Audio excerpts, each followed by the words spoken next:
Thanks Danielle, and thanks everyone for joining. I usually do this twice a year, once now and once towards the end of the year or beginning of the year. So happy to kind of run through a little bit of what we're seeing in the industry, and definitely talk a little bit about the product roadmap. Just to give you kind of an overview of what I want to cover today, but happy to dive in and answer any questions either at the end or along the way. But I wanted to kind of talk to you a little bit about what we're seeing in the labor market, and particularly in the job board world, how it's impacting your member or job seeker behavior and some of those trends, and then talk about platform innovations that we are releasing, either about to release or releasing later this year, to kind of address some of the market changes that we're seeing and how they're impacting your members and job seekers using your job board. And maybe I'll start with a quick overview and definitely dive into a ton of detail. But if you look at the last few years of what we've been seeing, in 21 and 22, we saw these like unprecedented job markets where there was a pretty significant imbalance between the labor supply and the labor demand. From a job posting standpoint, job boards like the ones we power and sites like Indeed and ZipRecruiter saw job postings grow 60, 70, 80%, and some industries doubled. There was a significant dip in the labor participation rate due to COVID. We saw people, we saw the Great Resignation where people quitting in record numbers. And what that created was this almost 2-year period of a huge imbalance of, employers trying to hire, and they're simply not being enough talent out there. And what it resulted in is employers having to spend a lot more money to hire and grow than they ever had. And this kind of turned into 2 big windfall years for a lot of job boards and a lot of the partners that we work with.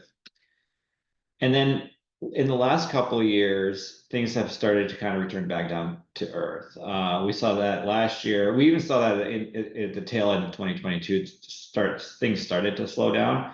But last year into this year, it has been a little bit honestly pretty similar in terms of how employers are treating budgets and how much they're hiring. And so in the last 16, 18 months, we've seen employers place a lot of scrutiny on ROI. They have smaller budgets. They are placing a lot more scrutiny on ROI to make sure that the dollars they spend are resulting in either applicants or hires. They're trying to find the cheapest source of those applicants and hires. And in general, hiring is down in terms of the number of job postings across most industries is down compared to prior years. So the budgets are smaller, and so they're being very cautious with which vendors and job sites they use to recruit from. And a lot of this was, I'll talk about it in more detail, but a lot of the slowdown was obviously caused by interest rates going up so much in 2022 and part of 2023. And while we were expecting an interest rate cut earlier this year, perhaps some economists thought as early as in the spring, that hasn't happened yet. And according to, if I briefly read an article on what the Fed talked about today, it sounds like it's likely to happen in September, but it hasn't happened yet. And there's been certainly a kind of this waiting period, especially in certain sectors, for the cost of debt to come down before hiring picked back up. And so at a really high level, and I'll go into a lot more detail in a second, but at a really high level, 21 and 22 were great years. Revenue was up for a lot of our partners and a lot of job boards in general. But I would say that those were kind of once in a long while opportunities and spikes that were frankly unprecedented. And it's part of the reason that the Fed decided to hike up interest rates was the labor market imbalance. It was just too great. There was way too many job postings for how many people were looking, and that partly drove inflation. And revenue for those years was just at an all-time high for a lot of job boards out there, at least in recent years. In the the last couple of years, 18 months or so, what we've seen is that great resignation slowing down. So people quitting their jobs started dropping pretty significantly. The a lot of people came back into the workforce that had maybe left the workforce during COVID. And overall kind of concerns about job security meant people were more likely to stay in their current role than they had in prior years in 21 and 22. Unemployment started growing over the last 12 months or so, particularly in the last few months.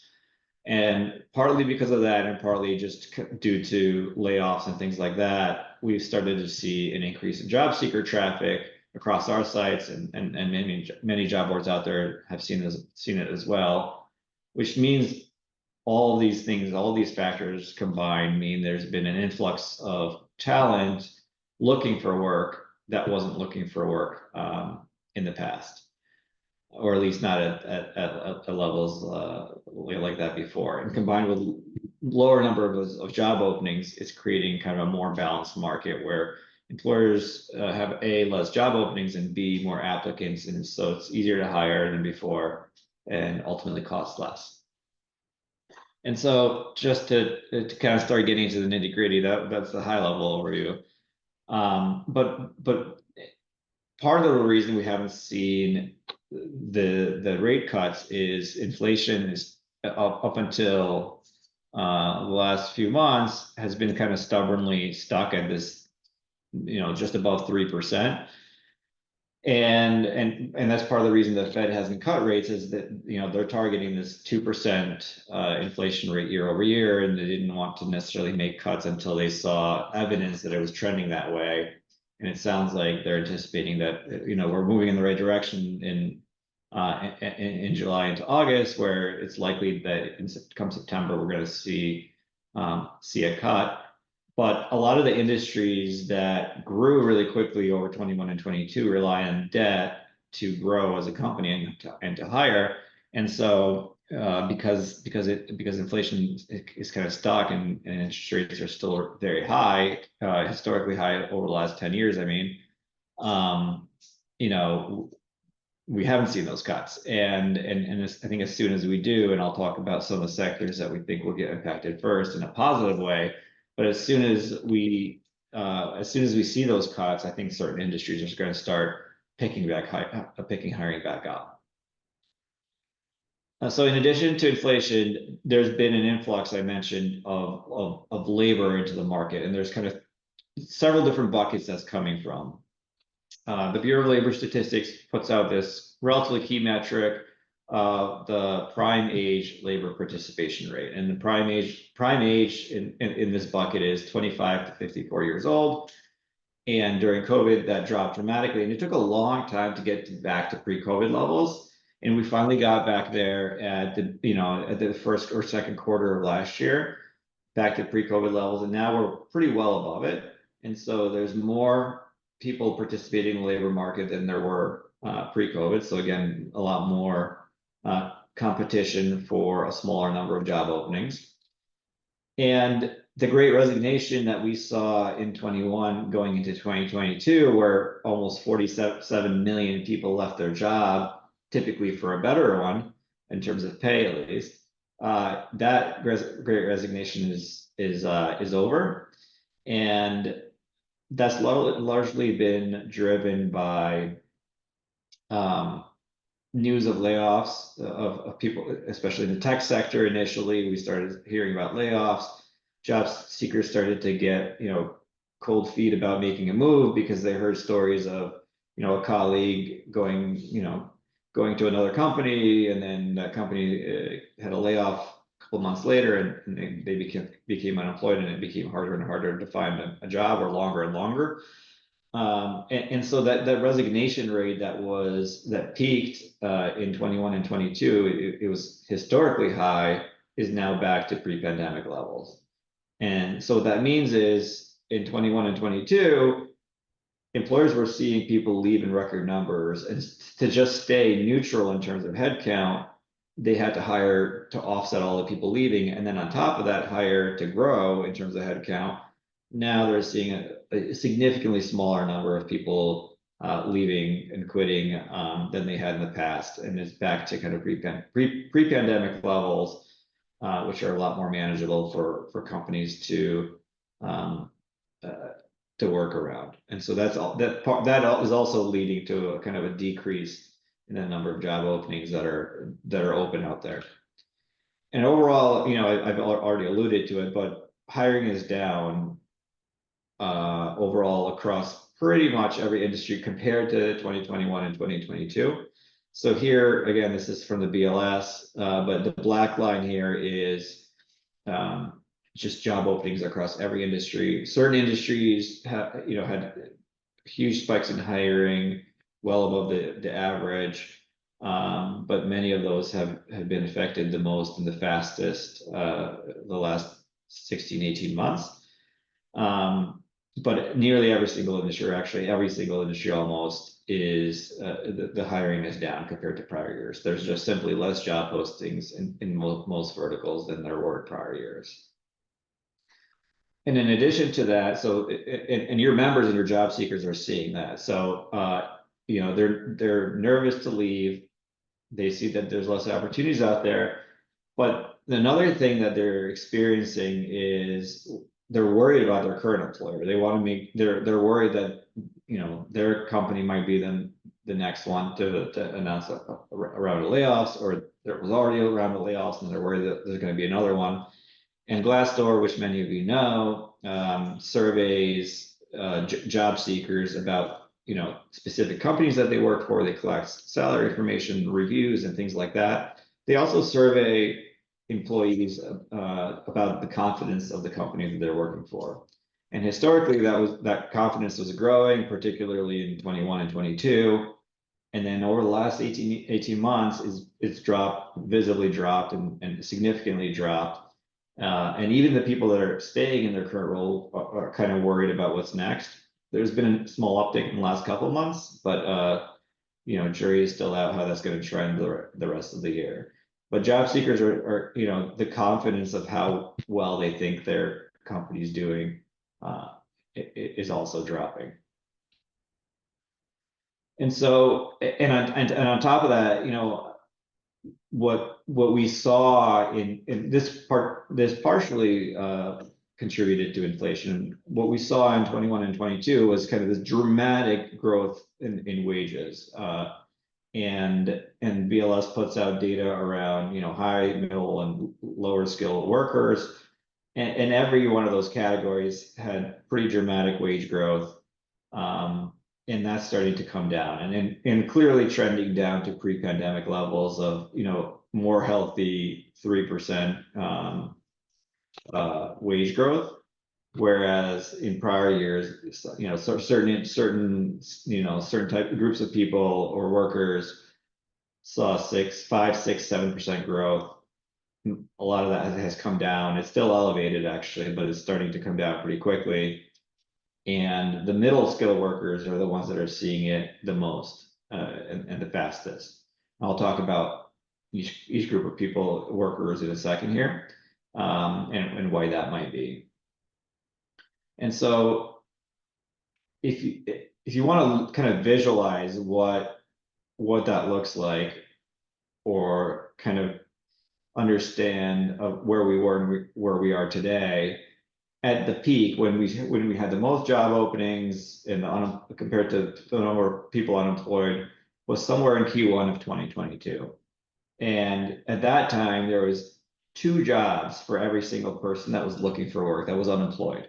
And that was historically high. I don't think we've ever been at that level. It was just incredibly high. And now we're right around parity. We're right around 1 job for each person that's unemployed. Unemployment is ticking up a little bit, and in fact, this level is worse than pre-pandemic levels. At pre-pandemic levels, it was like 0.8, 0.9. 1.2, 1.3 jobs per unemployed worker. We're trending towards closer to 1 right now. And so there's been a really, really dramatic shift in the number of openings versus the number of unemployed people between January 22 and 16, 18 months through today. And so that's been a really, really rapid shift. And kind of what you're reading in the news, especially in certain industries. And so partly because of layoffs and unemployment is growing a little bit, and in general due to concern maybe with our current employer, we are seeing growth in searches, job searches. So members and job seekers are going on our career centers, going on your career centers, and searching for jobs more than they have in the past. And in 2020, 21, and 22, the job search traffic was actually pretty low, at least historically. And in the back half of 22 through now, it's really started to visibly trend up. And then the last few months, it's been the highest it's been in over the last few years. And so again, there's less jobs, there's more people unemployed, and then we are actually seeing traffic go up in terms of the number of people actually searching for jobs and looking for roles and applying for them. We have, the shape of our graph is similar. We decided to pull this from Google. There's a tool called Google Trends, and you can see, for certain keywords, what's the popularity of that keyword, how many searches are being performed, and how does that trend over time. And so we pulled that to kind of demonstrate, the same pattern that we're seeing and a lot of job boards are seeing. So a significant uptick in traffic in terms of candidates looking for new work. And what that means is ultimately, employers are seeing more candidates than before, and they have to pay less, or they're hiring a lot faster than they were before. And so I think it's important to break up how each of these industries has been impacted the last 2 years, 3, 4 years. And it's important to break it up by industry in terms of the type of work. And in the news, you might read about blue collar workers or the white collar worker recession. I've kind of read those headlines in the past, but I saw kind of the same terms kind of recoined a little bit differently, which I liked a lot better. And so rather than the blue collar workers, I saw this term called standing up workers. So this is the construction workers, janitors, retail workers, anyone that's on their feet all day. The sitting down workers are the attorneys, the developers, the accountants, and so on and so forth. Traditionally white collar workers, and then the in between, which is a big category of people, and a big category of some of the association partners that we work with, is the swivel chair workers, and that's like somewhere in between. So that's your nurse that's sometimes sitting, sometimes standing. That's your home health aide. That's your sometimes in some cases salesperson, customer service, so on and so forth. And each of these types of workers has had a different is experiencing a kind of a different impact of the labor market. And so the traditionally blue collar workers, the standing up jobs, remain quite elevated actually through today, at least compared to pre-pandemic levels. I would say almost every industry is lower than 21 and 22, and some are much lower and some are close to the same. But the standing up workers are still very elevated compared to prior years. So I pulled this graph from a company called Appcast. They do a lot of recruitment advertising spend for the Fortune 1000, and this graph illustrates, if we're starting at kind of February 2020, right before the pandemic hit, in terms of job volume for each one of these industries, how does it look like over time, and how does it look like today? And so the standing up jobs are things like I mentioned, like the logistics people, the food prep, installation and maintenance, those types of workers. And many of them had a boom, in 21 and 22. And most of them, actually all of them in this particular graph, are still above pre-pandemic levels. And so if 100 is kind of the reference point pre-pandemic, 104 means you're 4% up still compared to February of 2020.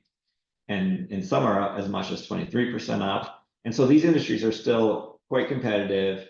Not as competitive as 2 years ago, but still there is, you know, there's still a lot of demand, and employers do have to compete for these workers quite, quite a lot, at least historically. And so these industries are still doing quite well. The black line here is, is the all industry average, and so many of these are doing better than that. In the middle is the swivel chair workers. So think of like a home health aide, a nurse, a sales rep that does outside sales calls and sometimes sits at his or her desk, admin assistants, those types of workers. This is really a mixed bag, and so this can, some of these subspecialties, so some of these industries and workers are doing great, and there's an enormous demand. For example, home health aides, have barely actually shifted from 2021 levels, are relatively flat from these historically high levels. And nurses, probably peaked in post-COVID in 21 and 22 and are starting to decline, but are still elevated quite a bit, 24-25% compared to pre-pandemic levels. But there's certain, jobs that are trending down, not dramatically, 9, 10, 8, 9, 10%. So like, sales is down, customer service is down, but not down dramatically, and not enough to call it kind of like, a recession for this type of worker. And so this in between is really a mixed bag in terms of how they're performing, but generally performing decently, still historically well compared to pre-pandemic levels. And the last category, and so I'd say our association partners fall into either the swivel chair bucket or the sitting down jobs bucket, and rarely the standing up. And the last bucket is kind of the sitting down jobs. So think about it like software developers, accountants, attorneys, marketers, jobs like that. Especially web developers saw this huge boom in 21 and 22, more than doubled the number of job postings pre-pandemic. But many of these other industries just had this tremendous growth over the last few years, and unfortunately have had some of the biggest declines over the last 18 months. And so again, the black line here is all industry average, and all of these sitting down kind of jobs are below the average of all the industries. And unfortunately, all of them are actually lower than pre-pandemic levels. Almost all of them, I guess, except I guess certain management roles. And some of them are down a little bit. For example, like 10%. But many like the developers are hit the hardest. They're down 30% compared to pre-pandemic levels, not the peak, but pre-pandemic levels. Marketing is down 25%. Roles where probably a lot of tech companies were hiring to grow, grow when debt was cheap. They were trying to grow at all costs. They hired a bunch of developers, a bunch of marketers, and probably led to some of the decline. And typically, most of these jobs were the ones that paid the most, and so they've been impacted the most as companies downsize and make cost reductions. And so those are the three kind of categories that I think breaks down the market a little bit more clearly. And so if you've seen articles of kind of a white collar worker recession, they're probably talking about these roles where it's like the sitting down workers that are getting they were getting paid quite a bit of money in the past, and those were the positions that faced reductions first and faced a lack of a need to hire for first. And so there's been those job postings got cut pretty quickly and haven't recovered. They're still trending down or flat right now. But we think that as soon as we see the first interest rate cut, these will start to bounce back. And as we get more and more interest rate cuts, these industries will recover first before any others. And so I get asked a lot, what's the market gonna look like? What's my opinion of what the market's gonna look like the rest of the year into 2025? And obviously, it's incredibly hard to say. I personally thought at the beginning of the year that we would see interest rate cuts much earlier than September, and hopefully it happens this September. But I think, frankly, I think the rest of this year is going to be more of the same.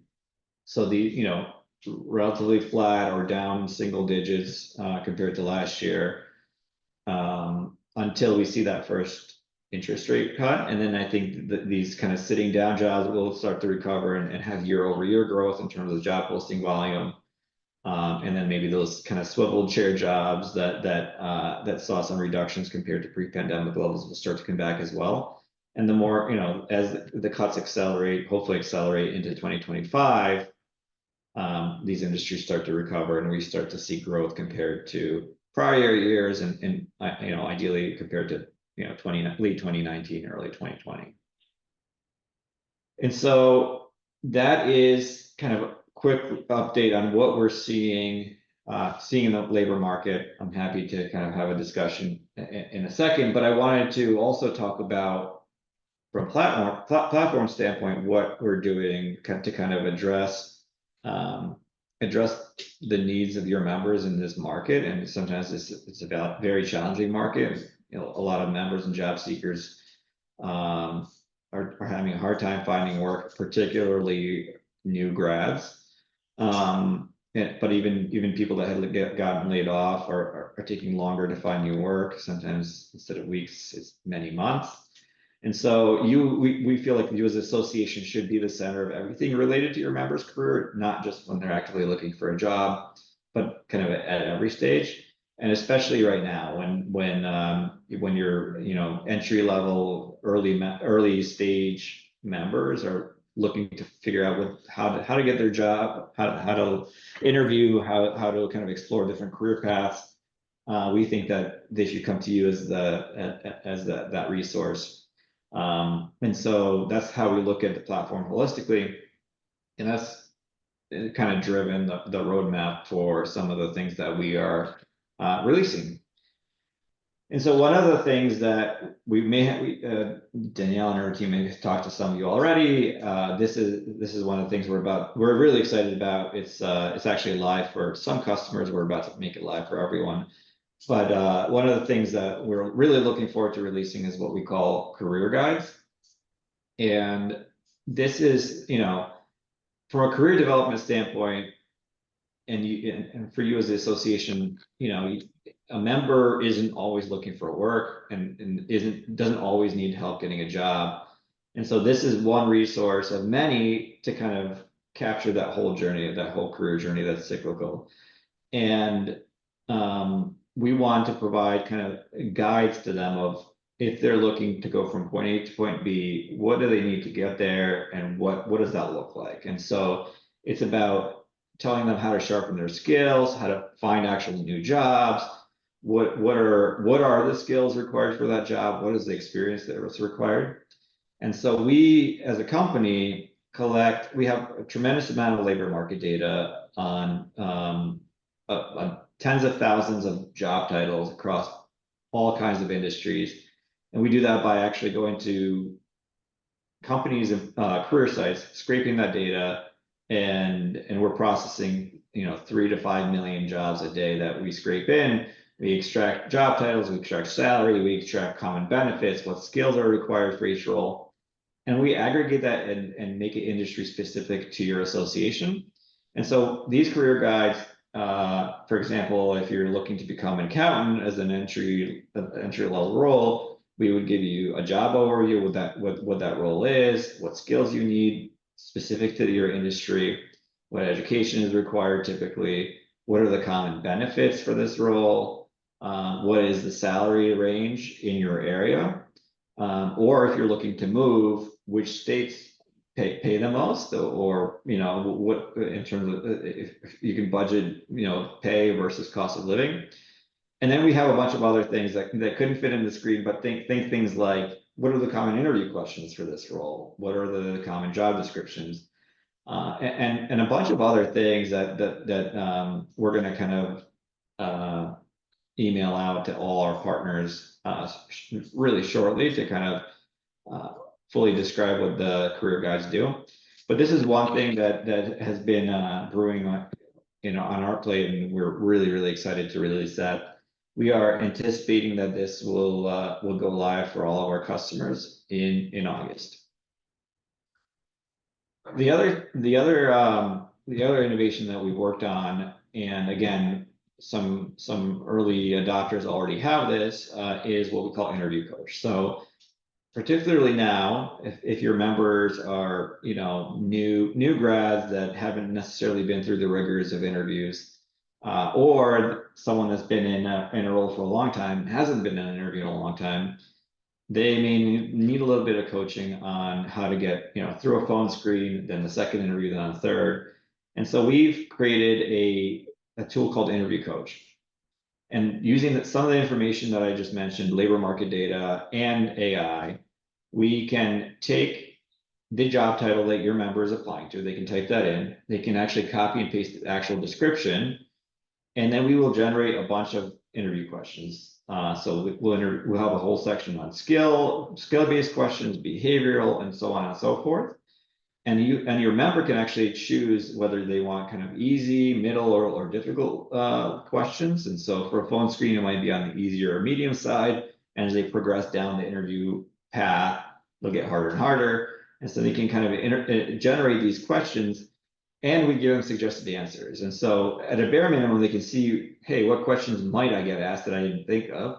And then we actually generate answers that we feel are strong for that member, for this specific job. And so it's a combination of the labor market data that we have and AI, and it's a really slick tool to help your members kind of get past the first few stages of the interview and hopefully get an offer. Which brings us to our kind of next innovation, which we call Offer Analyzer. And again, I mentioned we have all this labor market data. And so one of the things that when we talk to our partners is a lot of them kind of survey members for what their pay is, and then they release that as a survey to all of their members to see, hey, this is what our members are seeing. This is how you might stack up. And that's great.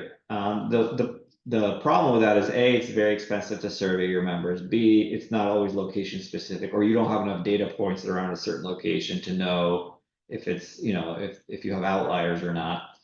And C, you'll do it once a year or sometimes less. And so we've created this tool called Offer Analyzer, where you can actually plug in your offer. So you can specify your salary, the benefits you've received, and your location.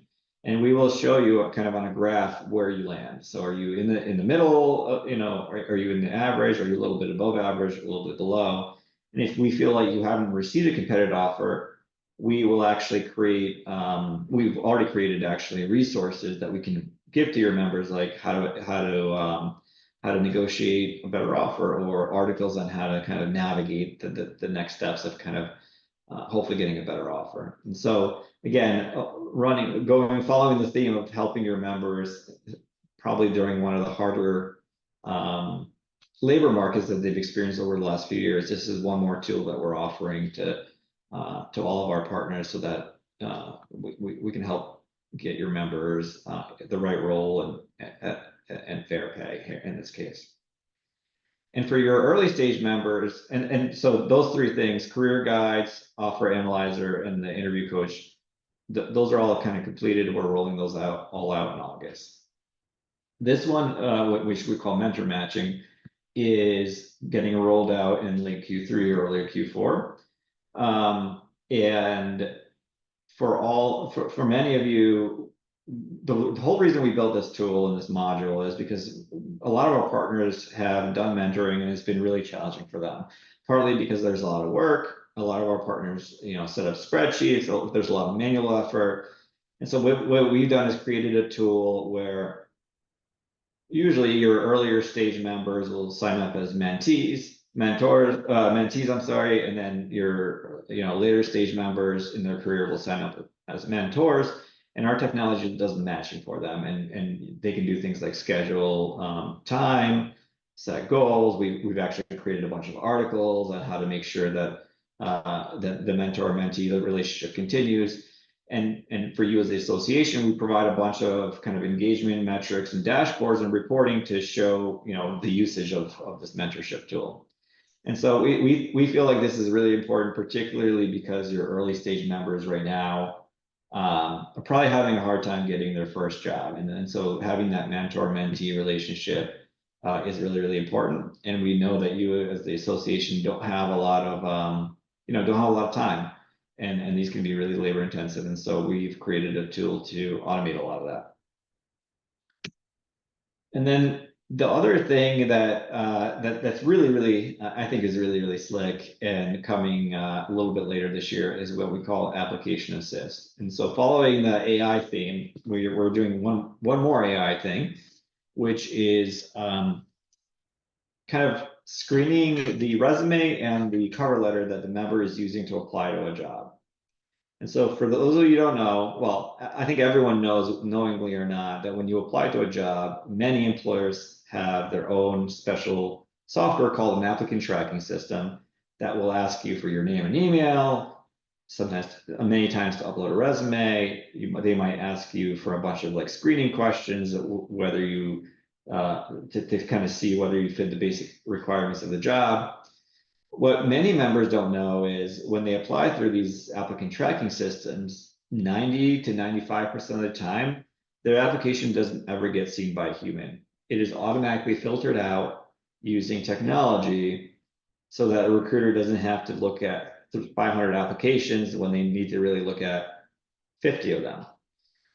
And the ATSs filter that out using their own technology. Typically, it's based on certain keywords, being present or being missing, and same thing for cover letter. And so this tool will allow your members to upload a resume, and as they're applying to a job, in this case, for example, a market development manager job, we will tell them based on this role and the job description, these are the improvements you should make to your resume before you submit it. Because if you don't, it's likely that you're going to end up in this kind of ATS black hole. And we're going to do the same thing for cover letters. And we're going to look at the cover letter they're uploading and making sure that they bring out, the specific things that are being mentioned in the job description. We want to cover those in the cover letter as well. And it's all about kind of setting up your members for success to have the highest probability that they get to that first stage, which is typically the phone screen. Now, we won't rewrite the resume. We won't use AI to rewrite it. We feel like that's a little bit, with today's technology, a little bit dangerous in terms of that not working out so well. But we will use AI to say, hey, you might want to make these changes and be really, really specific about what those should be. So we think this is going to move the needle and help members out a lot. And I'm personally super excited about putting this out there. And then the rest of the year, I already mentioned some of these things. So Mentor Match is coming soon. Tools like the AI-powered tools like Application Assist are coming as well.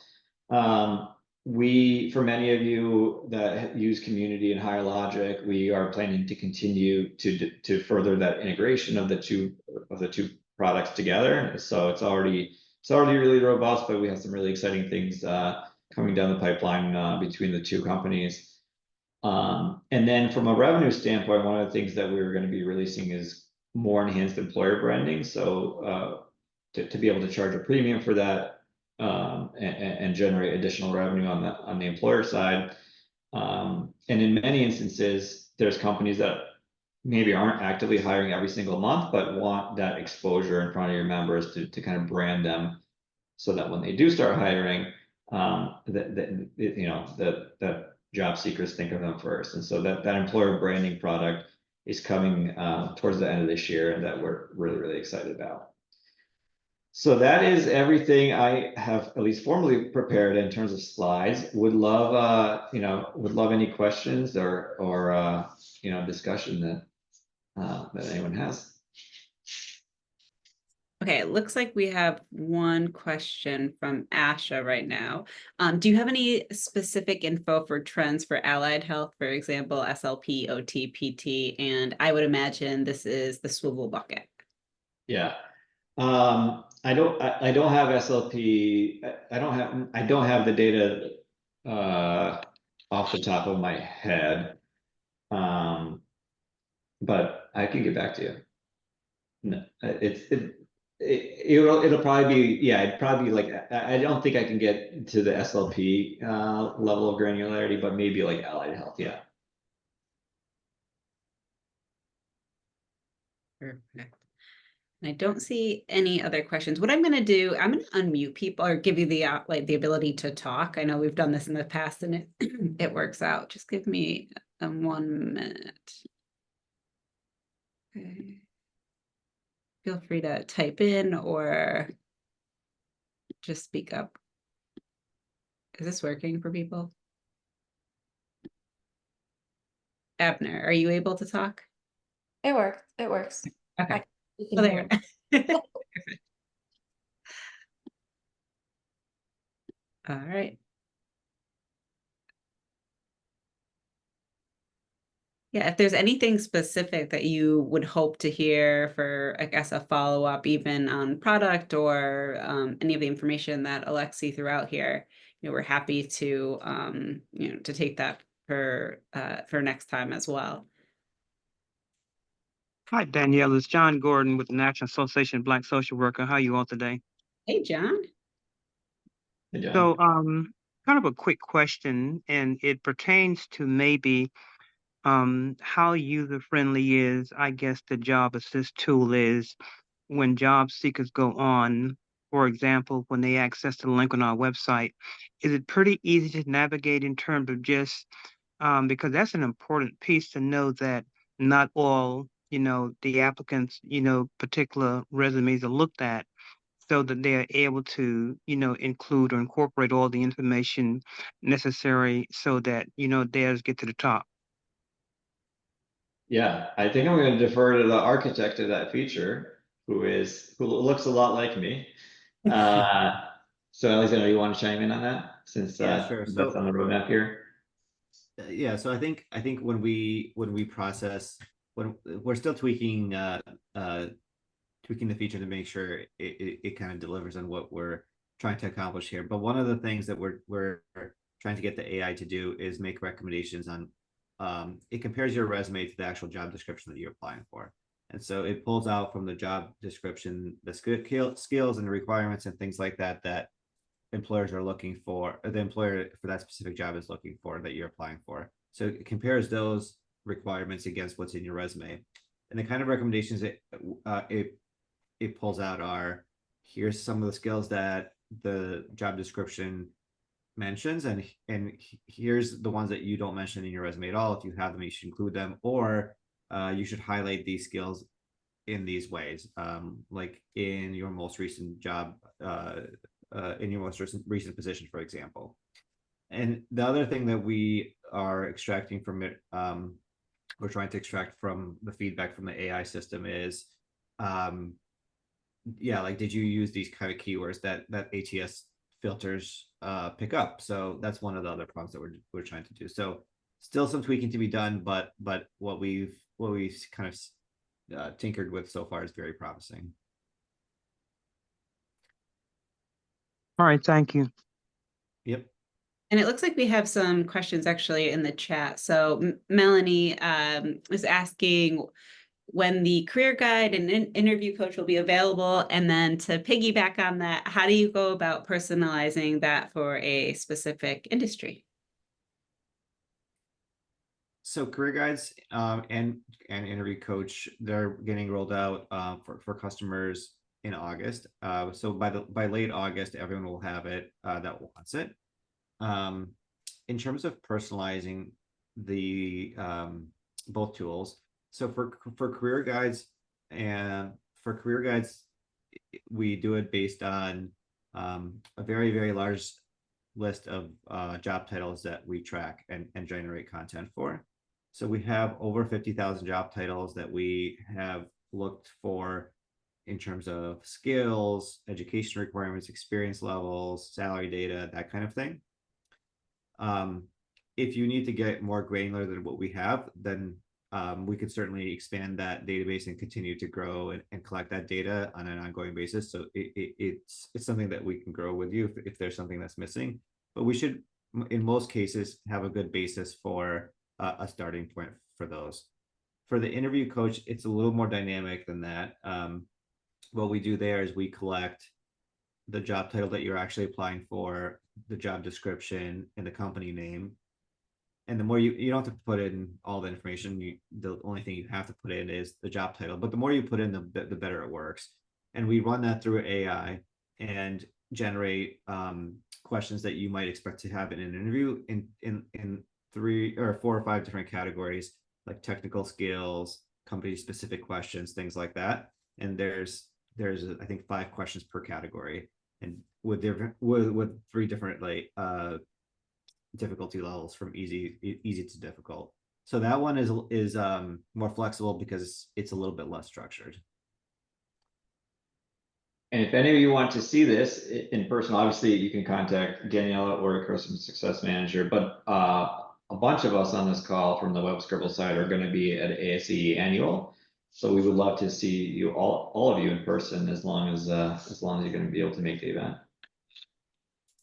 We actually have another question. Oh, Adam. Hi, Adam from lawjobs.com. If job seekers become members, would employers have a way of messaging them like you can do on LinkedIn? I know employers can message now based from job seeker applicants. And he said, hi, I'm on a train. Hi, Adam. Yeah. So we do have the ability to message. So like when you apply, it depends on how the applicant applies. So if they apply to the employer using their applicant tracking system, then the employer's probably not going to use the tools that we built. But all of them have the option where if a person applied or you've given resume access to a company, they can actually initiate contact with them and send a message from the platform. And so that is actually available already. It's a feature already. It's a little bit different than LinkedIn, but same idea, at least to start the conversation.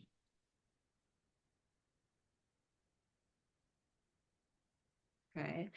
That is all the questions that we have in the Q&A box. So if anybody has any questions, we have about 9 minutes left to chat. Yeah, and let us know if you are going to ASAE annual, shoot us a note because we would love for you to stop by. We have some printouts, some takeaways, and we would love to give you a demo of some of these features that we were talking about, and we might even be able to turn them on there for you.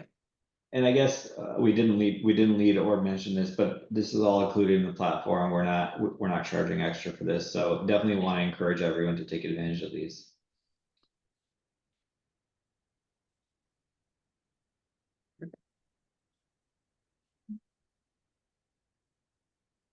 All right. Well, it doesn't look like we have any other questions, so I think that's it. Perfect. All right, people are signing off. So thank you again for joining us for Web Scribble Academy, and we will send everybody some information on the next one for August. Thanks, everyone.